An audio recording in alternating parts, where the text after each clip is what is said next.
Hi all, welcome back to my YouTube channel. അപ്പൊ കുറെ ദിവസം വീഡിയോസ് ഒക്കെ ഇട്ടിട്ട് അപ്പൊ ഞാൻ ഇന്ന് വിചാരിച്ചു ഒരു കുക്കിംഗ് വീഡിയോ ഇടാന്ന്. ഇന്ന് റൈസും തോരനും ഫിഷ് ഫ്രൈയും മോരൊക്കെ ഉണ്ടാക്കാം. എന്തായാലും കുക്ക് ചെയ്യണം, അപ്പൊ വീഡിയോ ഇടാമെന്ന് വിചാരിച്ചു.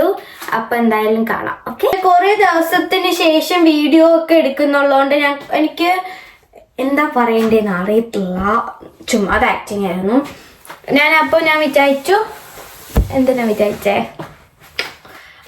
ഓക്കെ, ഞാൻ കുറെ ദിവസത്തിന് ശേഷം കുറെ ദിവസത്തിന് ശേഷം വീഡിയോസ് എടുക്കുന്നുള്ളതുകൊണ്ട് ഞാൻ വിചാരിച്ചു എന്താ കാണിക്കേണ്ടതെന്ന് എനിക്ക് അറിയത്തില്ല, എന്തേലൊക്കെ കാണിക്കാം. സത്യത്തിൽ എനിക്ക് റൈസ് വെക്കണം എന്ന് ആഗ്രഹമുണ്ട്, പക്ഷെ ഞാൻ റൈസ് എപ്പോ വെച്ചാലും ഫ്ലോപ്പ് ആവുന്നുള്ളതുകൊണ്ട് ഞാൻ അധികം അങ്ങനെ റൈസ് വെക്കാറില്ല. അപ്പോൾ ഞാൻ ഇന്ന് വിചാരിച്ചു ഇന്ന് റൈസ് വെച്ചിട്ട് കറികൾ എന്തെങ്കിലും വെക്കാമെന്ന്. കാരണം ബീട്രൂട്ടൊക്കെ ഞാൻ വാങ്ങി വെച്ചിട്ട് ഇപ്പോൾ ബീട്രൂട്ടിന് ആ ജ്യൂസ് ഇങ്ങനെ ലീക്ക് ആവാൻ തുടങ്ങി. നമുക്ക് ക്ലീൻ ചെയ്തിട്ട് കുക്ക് ചെയ്യാം. ഒക്കെ ഞാൻ രാവിലെ എടുത്ത് വെച്ചിട്ട് ഞാൻ വിചാരിച്ചു വാട്ടൈ 8 ഡേ ചെയ്യാമെന്നാ ഫസ്റ്റ് വിചാരിച്ചത്. അപ്പൊ ഞാൻ പിന്നെ ആ സമയത്ത് മടിയായിരുന്നു എനിക്ക്. അപ്പൊ ഞാൻ അതുകൊണ്ട് ഒന്നും എടുത്തില്ല. ഞാൻ ഫുഡ് കഴിച്ചു. എന്നിട്ടാണ് ഞാൻ ഫുഡ് കഴിച്ചിട്ട് ഞാൻ വീണ്ടും പോയി റെസ്റ്റ്. ഞാൻ ബീട്രൂട്ട് തോരൻ എനിക്ക് വെക്കാൻ അറിയായിരുന്നു, പക്ഷെ ഇപ്പൊ ഞാൻ മറന്നുപോയി. ഞാൻ വീഡിയോ എടുക്കുന്നുണ്ട്, ഇടോ ഇല്ലോന്ന് എനിക്കറിയത്തില്ല. ഞാൻ ഡയറ്റ് ആണേ, ഞാൻ ഇടയ്ക്കിടയ്ക്ക് ഡയറ്റ് എടുക്കും. പക്ഷെ ഇന്ന് ഞാനൊരു പാക്കറ്റ് പ്രിങ്കിൾസ് കഴിച്ചു. അപ്പോ ഇങ്ങനെയാണ് ഞാൻ ഡയറ്റ് എടുക്കുന്നത്. പിന്നെ അതുകൊണ്ട് നന്നായിട്ട് വണ്ണം കുറയുന്നുണ്ട്. ഞാൻ കറക്റ്റ് ഇപ്പൊ 1 വർഷം ആയതേ ഉള്ളൂ. ഞാൻ 20 kg വെച്ചു. നാട്ടിൽ പോയിട്ട് 1 മാസം 1.5 മാസം നിന്നതേ ഉള്ളൂ. അപ്പോഴത്തേനും ഞാൻ ഇത്രയും വണ്ണം വെച്ചു. ഇനിയിപ്പോ ഞാൻ പോകുന്നുണ്ട്. അപ്പൊ ഇനിയും നമ്മൾക്ക് വണ്ണം വെക്കാം. എനിക്കൊന്നും ഞാൻ കുറെ നാളെ വീഡിയോസ് ഇട്ടിട്ട്, ഞാൻ പണ്ട് നൈറ്റ് എടുത്തോണ്ടിരുന്ന സമയത്തല്ലായിരുന്നു വീഡിയോസ് ഒക്കെ ഇട്ടിട്ടുള്ളൂ. അത് കഴിഞ്ഞപ്പോ എനിക്ക് മടിയായിപ്പോയി വീഡിയോസ് ഒക്കെ ഇടാൻ വേണ്ടിട്ട്. അപ്പോ ഞാൻ എഡിറ്റ് ചെയ്ത് വെച്ചിട്ടുണ്ട്, എനിക്ക് പക്ഷെ ഇടാൻ തോന്നാറില്ല. നമുക്ക് ഫസ്റ്റ് ബീട്രൂട്ട് തോരൻ ഉണ്ടാക്കാം. ബീട്രൂട്ട് തോരൻ ഉണ്ടാക്കാൻ വേണ്ടിട്ട് ഞാൻ പാൻ വെച്ചിട്ടുണ്ട്. അപ്പൊ ഇതൊന്ന് ചൂടായി വരുമ്പോഴത്തേനും ഇതിലേക്ക് നമുക്ക് ഇനി ഓയിൽ ഒഴിക്കാം. ഓയിൽ ഒഴിച്ചിട്ട് നമുക്ക് പിന്നെ കടുകൊക്കെ ഇടാം. നമുക്കൊന്ന് ഇടയ്ക്ക് നമുക്ക് ഇത്തിരി ജീരകം ഇങ്ങനെ ആഡ് ചെയ്ത് കൊടുക്കാം.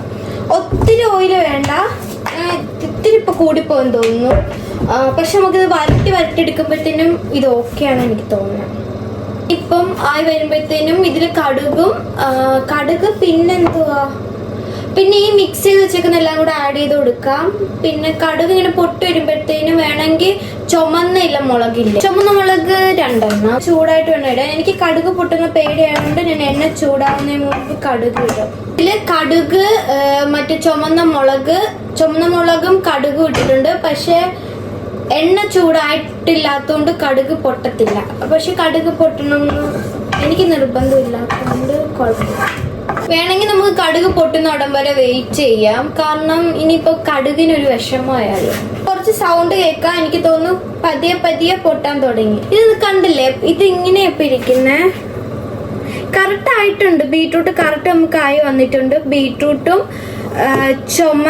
ബീട്രൂട്ട്, പച്ചമുളക്, ഉള്ളി, പിന്നെ എനിക്ക് തോന്നുന്നു തേങ്ങ, ഇതെല്ലാം കൂടി ഇട്ടിട്ട് നമുക്ക് ഇങ്ങനെ മിക്സ് ചെയ്ത് ഇതിനി പൊട്ടോ ഇല്ലെന്നൊന്നും എനിക്കറിയത്തില്ല. എന്തായാലും നമുക്ക് ഇതിലോട്ട് ഇടാം. ഇത് വേണമെങ്കിൽ പൊട്ടട്ടെ എന്ന് വിചാരിക്കാം. ഇത് ഏകദേശം ഒരു കരിഞ്ഞ മണം വരുന്നു. കെറ്റിലിൽ വെള്ളം ചൂടാക്കാൻ വെച്ചിട്ടുണ്ട്. നമുക്ക് എന്നിട്ട് റൈസും കൂടെ ആക്കാം. 1.5 ഗ്ലാസ് മാത്രമേ എടുത്തിട്ടുള്ളൂ റൈസ്. എനിക്കിതിപ്പം എത്ര വെക്കണം, ഞാൻ എപ്പോൾ വെച്ചാലും ഫ്ലോപ്പ് ആവുന്നുള്ളതുകൊണ്ട് ഞാൻ പിന്നെ അതുകൊണ്ട് ഒത്തിരി ഇടത്തില്ല. പക്ഷേ എടുത്തിട്ടുണ്ട്. ഇതിലോട്ട് വെള്ളം ഒഴിക്കാം. ബീട്രൂട്ട് തോരൻ എന്തോ കഴിഞ്ഞു പോയി. ഓക്കെ, വിസിലുണ്ടായിരുന്നു. മാങ്ങാപ്പുളിശ്ശേരി ഉണ്ടാക്കി. നല്ല മധുരമുള്ള വലിയ 2 മാങ്ങ, അതൊന്ന് കുക്കായി വരുമ്പോഴത്തേനും അതിൽ യോഗേർട്ട് ഒഴിച്ചിട്ട് പിന്നെ കടുക് വറുത്തെടുത്തു. അപ്പോഴത്തേനും മാങ്ങാപ്പുളിശ്ശേരി റെഡി. അപ്പോൾ ഇതൊക്കെയാണ് ഇന്നത്തെ സ്പെഷ്യൽ. അപ്പോൾ എനിക്ക് ഇത് ഫിഷ് ഫ്രൈ, പിന്നെ അത് കോളിഫ്ലവർ, പിന്നെ ബീട്രൂട്ട്, റൈസ്, മാങ്ങാപ്പുളിശ്ശേരി. അപ്പൊ ബാക്കിയെല്ലാം ഞാൻ റെഡിയാക്കി. അപ്പം അത്രയൊക്കെ ഉള്ളൂ. Thank you for watching. അപ്പൊ ഞാൻ വിചാരിക്കുന്ന അടുത്ത വീഡിയോയും എടുക്കുമല്ലോ എന്ന് എനിക്ക് ഉറപ്പില്ല. അപ്പൊ ഞാൻ കറി എടുക്കുന്നതിന് മുമ്പ് പിന്നെ എന്റെ ഫോണിന്റെ ചാർജ് പോയി. പിന്നെ ഞാൻ എല്ലാം പെട്ടെന്ന് ആക്കിയിട്ട് എനിക്ക് വീഡിയോ ഫുള്ളായിട്ട് എടുക്കാൻ പറ്റിയില്ല. അപ്പൊ അത്രയൊക്കെ ഉള്ളൂ. ബൈ.